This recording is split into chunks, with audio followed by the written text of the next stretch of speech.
Told y'all. Told y'all. Y'all want some? Beat him down, beat you down. Who else wants some? Who else wants some of Debo? Well. How worried are you that right-wing influencers, people who do have an impact on your constituents, are being funded either directly or indirectly by the Russian government in order to make an impact on this election? A few memes or videos in the vast sea of political commentary is not going to make much of a difference in this election, nor has it in past elections as well. What did make a difference in the last election is the lies about Hunter Biden's laptop that more than 4 dozen former intelligence officials lied about in the middle of that campaign. And most networks, to include this one, bought that lie hook, line, and sinker. What's going on, guys? So we got to talk about based Senator Tom Cotton. This guy has been cooking people lately. I think I've reacted to like every interview with Tom Cotton because he has been roasting the hell out of these liberals lately. They've been approaching him thinking that they're going to put him in a hot seat, and he consistently pulls the Uno reverse, and then he puts them in a defensive position because they're always trying to defend the indefensible. Oh, Kamala Harris, she's changed her mind about those policies. It's actually Trump who's actually the flip-flopper. Hell no. Don't play with Tom Cotton. He's about to go up here and cook. Dana Bash is the host of that disastrous Kamala Harris softball interview, where she did admittedly ask decent questions, but had little to no follow-up whatsoever, effectively allowing Kamala Harris to give BS answers the entire time, where she was unable to flip-flop pollywop even during that interview. And Tom Cotton is not having it in this conversation. Without further ado, let's get into it. Now is a supporter of Donald Trump's Republican Senator Tom Cotton. Thank you so much for being here. Nice to see you in person. Thanks, Dan. Good to be with you. I want to start with some of the endorsements that Kamala Harris got this week, particularly from former Congresswoman Liz Cheney and her father, the former Republican Vice President. Can y'all believe that they're trying to paint this as a good thing? Like, you know, Liz and Dick Cheney are supporting Kamala Harris now, right? Wink, wink. Who the hell cares? Like, nobody even who's been talking about the Cheneys as like good representatives of the Republicans? Nobody. They were never good representatives, even back in the George Bush times, much less now. President Dick Cheney. We were talking before in the break. I covered the Bush-Cheney administration. I traveled a lot with Dick Cheney. One of the most conservative Republicans alive today. That should tell you everything you need to know about Cheney. If he's one of the most conservative Republicans, apparently not, because Kamala Harris is one of the most liberal Democrats in history. She was voted the most liberal to the left of Sanders. Even Sanders thinks she's a radical leftist. Let's keep going. It's really remarkable that he endorsed a Democrat. What does that tell you about Donald Trump? Well, it was a remarkable time in politics. You have Dick Cheney endorsing a Democrat, and you have a Kennedy endorsing a Republican. I think what it tells us is that there's a lot of ferment in American politics, but in the end, endorsements are not going to make the difference in this race. What's going to make the difference is their records. This is a very unusual presidential election. We have a former president running for office, first time in more than 100 years. People remember that when Donald Trump was in office, prices were low, wages were high, we had peace and stability around the world. Kamala Harris, as vice president, has brought us record high inflation. We have a wide open southern border, and we have war everywhere you turn around the world. So I know that endorsements sometimes make news, but most Americans are making their decisions based on the records of these two candidates. People remember that we had good times with Donald Trump. Kamala Harris and Joe Biden have brought us very bad times. Facts. I hear you about endorsements. We don't really know the impact that they have all the time. I do know that we know the RFK endorsement is going to have a huge impact. Nobody cares about freaking Dick Cheney anymore. Like, he's become the butt of Vivek Ramaswamy's jokes, my guy. But I want to be careful to avoid making the mistakes from the neocon establishment of the past. Corrupt politicians in both parties spent trillions, killed millions, made billions for themselves in places like Iraq and Afghanistan, fighting wars that sent thousands of our sons and daughters, people my age, to die in wars that did not advance anyone's interests, adding $7 trillion to our national debt. And Joe Biden sold off our foreign policy. Joe Biden's son, Hunter Biden, got a $5 million bribe from Ukraine. That's why we're sending $200 billion back to that same country. The fact of the matter is the Republican Party is not that much better. You have the likes of Nikki Haley, who stepped down from her time at the UN. Bankrupt or in debt was her family. Then she becomes a military contractor. She joins the board of Boeing and otherwise, and is now a multimillionaire. So I think that that's wrong when Republicans do it or Democrats do it. That's the choice we face. Do you want a leader from a different generation who's going to put this country first? Or do you want Dick Cheney in 3-inch heels? All right, Mr. In which case, we've got 2 of them on stage Mr. tonight. Ramaswamy, thank you. Senator. Like, Dana, go sit down. Time. RFK Jr. hasn't been in elected office. Dick Cheney was Vice President of the United States for 8 years. He was a senior member of the House. He was Chief of Staff to Gerald Ford. He worked tirelessly to advance Republican policies for a long time. You don't think his endorsement of a Democrat with that kind of pedigree is going to make a difference with swing Dana, voters? I really don't. Or never Trump voters who weren't sure about Harris? Yeah, you see, she's trying so hard to make this like, well, you know, RFK. She basically, RFK is not important, but Cheney, like, Dana, have 1,000 seats. Well, I mean, some of this is probably that Donald Trump beat his daughter in her last election by 39 points. I think most Americans Hold on, let me go look back. at this race and compare. Democrat? I really don't. Or never Trump voters who weren't sure about Harris? Well, I mean, some of this is probably that Donald Trump beat his daughter in her last election by 39 points. Ooh. What did he say? I think most Americans are going to look at this race and compare the records they have. Again, it's a very unusual race. When you have a president who served in office, who brought good times to America, and you have Kamala Harris, a San Francisco liberal, who has brought to America exactly what you see in San Francisco as well. Of course, it's all about them elections, baby. Teflon Don cooked everybody. Liz Cheney got cooked in her race. Freaking the Bushes, Jeb Bush. Oh man, Donald Trump destroyed Jeb Bush. You know, he wants to be a tough guy. A lot of times you'll have, and it doesn't work very well with How tough is it to take property from an elderly woman? Let me talk. Quiet. How tough is it? A lot of times,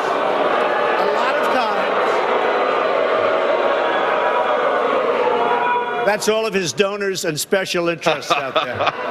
So, that's what it is. That's what, and by the way, let me just tell you, we needed tickets. You can't get them. You know who has the tickets for I'm talking about to the television audience?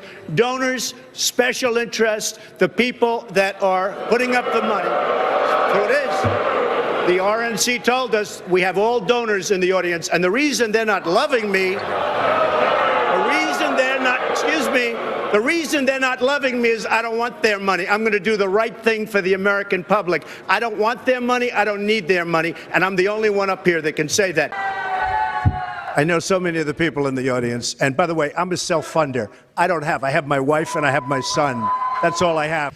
Obviously, the war in Iraq was a big, fat mistake. All right? Now, you can take it any way you want. And it took Jeb Bush, if you remember at the beginning of his announcement, when he announced for president, took him 5 days. He went back. It was a mistake. It wasn't a mistake. Took him 5 days before his people told him what to say. And he ultimately said it was a mistake. The war in Iraq, we spent $2 trillion, thousands of lives. We don't even have it. Iran is taking over Iraq with the second largest oil reserves in the world. Obviously, it was a mistake. So George Bush made a mistake. We can make mistakes, but that one was a beauty. We should have never been in Iraq. We have destabilized the Middle East. He should be impeached. I think it's my turn, isn't it? You do whatever you want. You call it whatever you want. I want to tell you, they lied. Okay. They said there were weapons of mass destruction. There were none, and they knew there were none. There were no weapons of mass destruction. To go the after World my Trade mother. Center came down during your brother's reign. Remember that. Hold on. Let me finish this. Friends, the World Trade Center came down during the reign of George. He kept us safe. That's not safe. That is not safe, Marco. Oh, my mom is the strongest woman I know. She should be running. This is not about my family. This is a tough business to run for president. I know. You're a tough guy, Jeb. And we need to have a leader that is principled. tough. You're never going to be president of the United States by insulting your way to the presidency. Let's see. I'm at 42 and you're at 3. So far I'm doing better. Doesn't matter. So far I'm doing better. You know, you started off over here, Jeb. You're moving over further and further. Pretty soon you're going to be off the end. In the Republican primaries, these people are just salty. It's personal for them. That's one of the reasons I don't like these people. They swear everything is about policy and all of this stuff. They want to stand on their little high horse. But at the end of the day, if somebody sliced their cousin, their brother, or them, then all of a sudden they're going to abandon all principles and only stand on business as it relates to them personally. And for that, they could kiss the blackest part of my ass, because this country cannot take another 4 years of a disastrous administration because you want to hold a damn grudge. I want to turn to a very different topic, and that is something that the Justice Department said this week. They detailed a Russian government effort to stoke divisions in the U.S. using front organizations and social media prominent right-wing influencers like Dave Rubin and Benny Johnson, who have ties to Tenet Media. Now, that's a company that the Justice Department says was being funded by Russian operatives. You sit on the Intelligence Committee.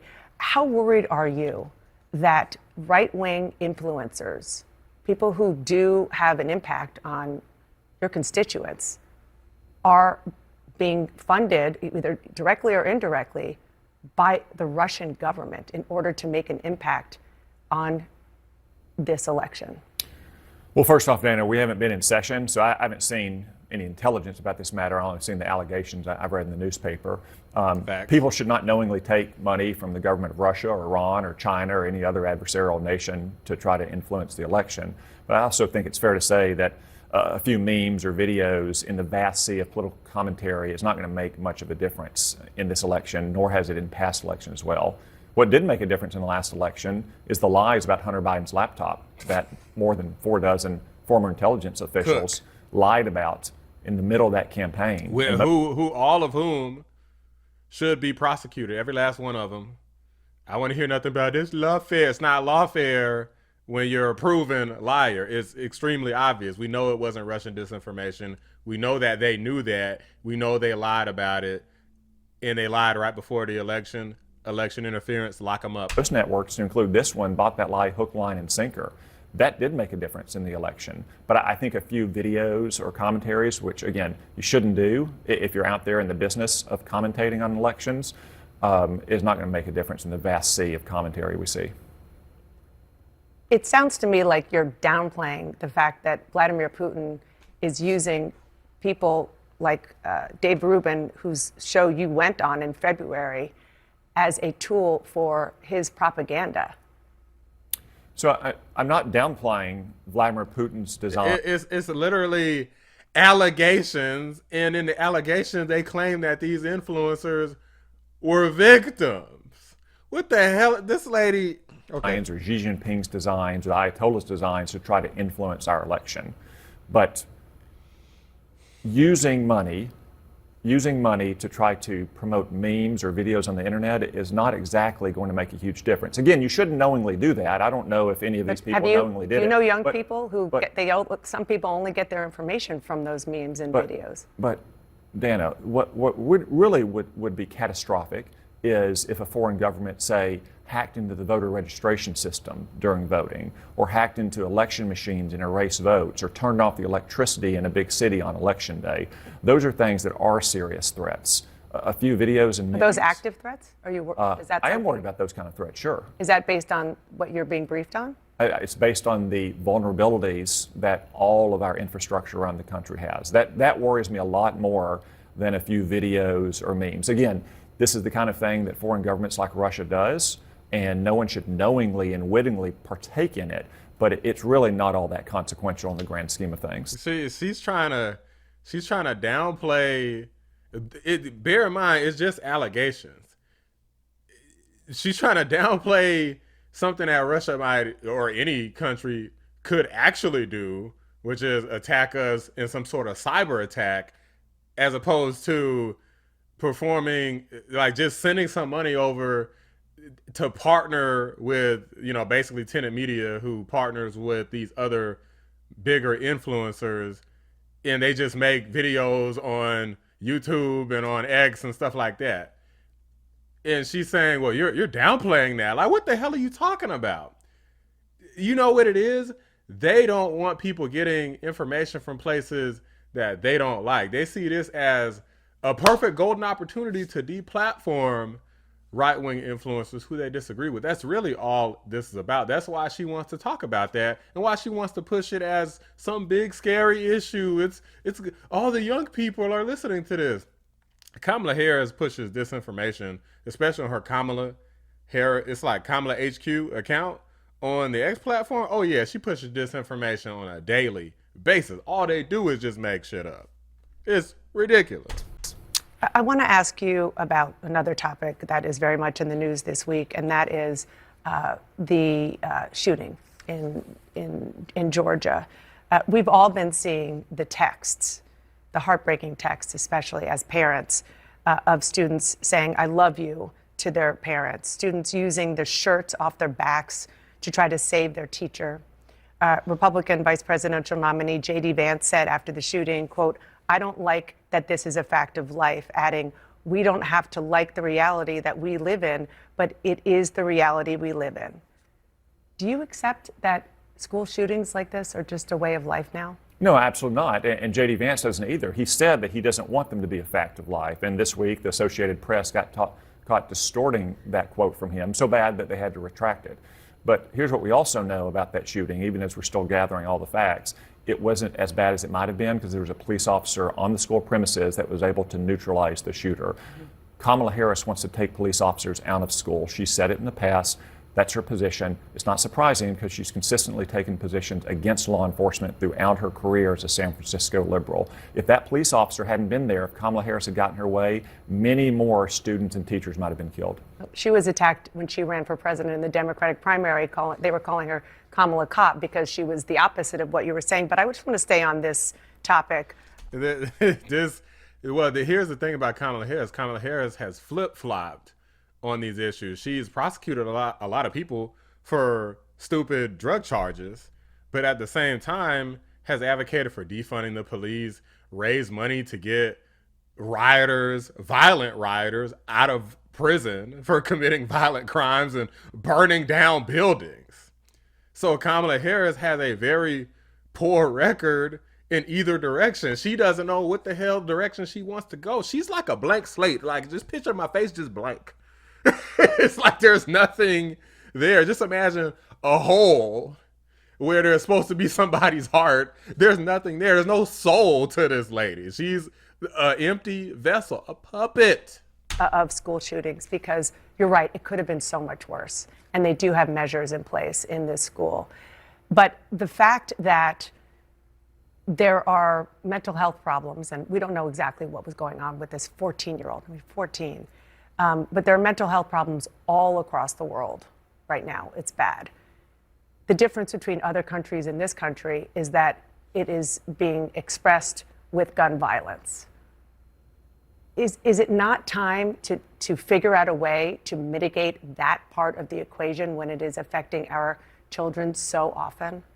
Well, I think one way to mitigate that is to enforce the laws we have on the books. Donald Trump did that. We had a severe crackdown on criminals using guns. Since Joe Biden and Kamala Harris have taken office, they have deprioritized that. They haven't focused on enforcing the laws that we have on the book. They focus on trying to take guns away from law-abiding citizens. That's not going to solve our crime problem. What will solve our crime problem is actually cracking down on gun crimes. They've directed U.S. attorneys in many cases not to pursue gun charges because those gun charges come with stiff mandatory minimums, which Kamala Harris opposes. So are these some of, I mean, do you see any action in the offing at all? Hey guys, I mean, this is close to home because this shooting occurred in Georgia.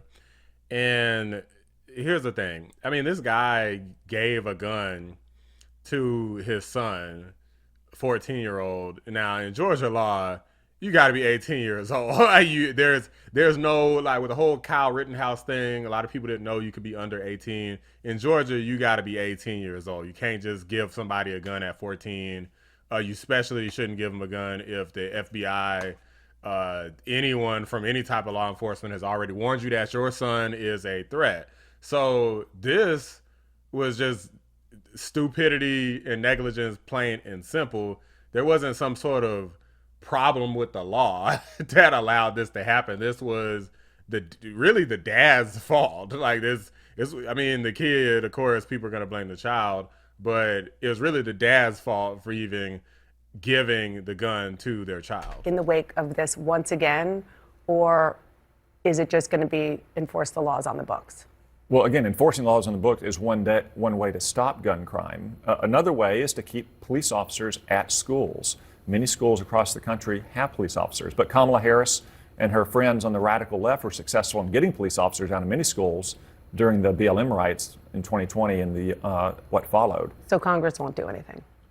Well, look, most law enforcement happens at the local level. These police officers are not federal agents, they're local police department officers.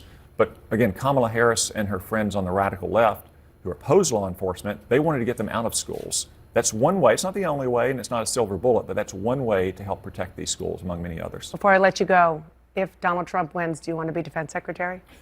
I'm focused on Donald Trump winning, just as he's focused on winning. There's plenty of time for him to put together a great team after the election, which I know he will. Somehow I had a feeling that was going to be your answer, but I thought I would try anyway. You're always going to try, Dana, but it doesn't, I mean, okay, do I think Tom Cotton's going for a job with the Trump administration? I mean, yeah, probably. He doesn't need to be cooking all of y'all fake news reporters, and he damn sure doesn't need to be doing it in person, but he's doing it anyway. But anyway, guys, like this, Dana Bash, why the hell don't you question Kamala like this? This wasn't the same level. It's like vitriol. It's like venom coming from this lady. And she tries to get the last word with most things, like she tried to with in regard to like what Kamala had supported. She's like, well, the Republicans, you know, they questioned Kamala, you know, for being soft on crime, hard on crime. Like, yes, she's a flip-flop pollywop. Of course you're going to question her on one thing, and then she's going to go way to the opposite. You're going to question her on that too, because it doesn't make no damn sense. It's easy to question Kamala about a lot of stuff because she doesn't make sense. Dana Bash doesn't make sense either. You know that they consider her like an independent, right? They don't consider her a Democrat. These people are fake. Like, all of these people at CNN are fake as hell. You got Scott Jennings. You got like one guy, Scott Jennings, who's a voice of reason. Everybody else just acts like a straight up propagandist on a daily basis. I don't understand how they can legitimately sit up here and say, oh, we're fair and balanced. What do you mean? What are you talking about? Shut the hell up. Like, you guys are nuts over there. And Tom Cotton cooked yet again. Stop playing with Tom Cotton. This dude is like, you know, if Vivek Ramaswamy was older and talked slower and was a white guy. This is the closest thing, I guess, that we got to white Vivek Ramaswamy. Because JD Vance isn't quite as, he doesn't cook as hard as Tom Cotton. I think Tom Cotton cooks harder than Vance. I'm sorry. I don't think he was going to work because his name got Cotton in it, and black folks you guys just got to trust me with this. You can't even mention Cotton around black people and have white folks around. It just is what it is. But Tom Cotton, at one point, I didn't know who this guy was, and he's making sure that now everybody better know his name. Fear him in the media community, because Tom Cotton's coming and he's cooking everybody. He's on a tear, just like Vivek was when he was running for president. And Tom Cotton himself might low-key be gearing up. I don't know if he's run for president before, but he might be gearing up for his 2028 run. Now, he's going to have a run for his money versus Ron DeSantis. You already know Nikki Haley, power-hungry, warmonger head ass, is going to run again. Vivek is probably going to run again. Byron Donalds, I mean, guys, it's about to be nuts over here. Hell, you might even get Tulsi Gabbard up in there. Wouldn't that be crazy? Tulsi Gabbard running as a Republican? Man, oh, I'll vote for her so fast. Look, anyway, guys, happy Sunday. Hope you guys had an awesome weekend. Let me know what you guys think. Drop a like on the video. Subscribe to the channel if you're new. I appreciate y'all watching the Black and I'm Rising channel. I'm out. Who else wants some of Debo? What?